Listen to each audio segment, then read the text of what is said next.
constituency ubah penyaj sing seim nanong Thamai constituency hakane ke election kebansawan. Halor ka khubor badang mi tangshen bakaladon ka jing sawan ni nantai ba la mi ka kerteng ga jongi ba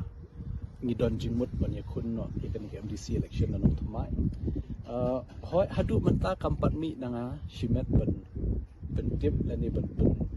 tikna ya kata henrei ka meeting ka badang sa ru bat kinong kit kam jong ka son kham mor kaneng konsumsi kadang sa rashim tayo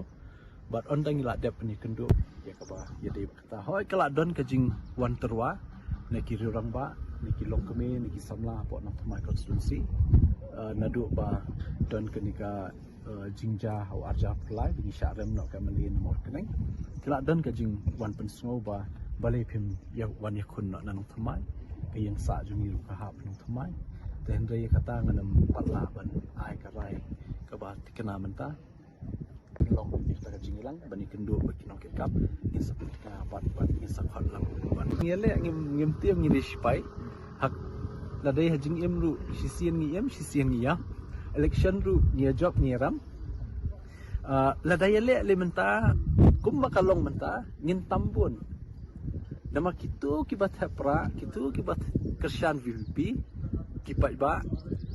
kilai tingku menta ya tingku kumno ya tingku haki jing ki jongki haba kipat ba ki kendu jing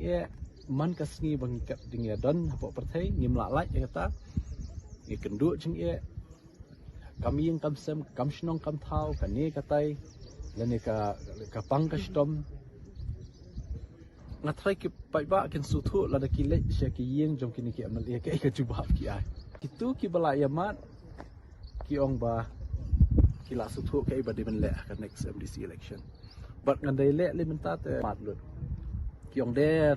atu ka por badang ya shong shit mi ngin ken ria na nem ken ria re kata ngin sa pentip pa hadian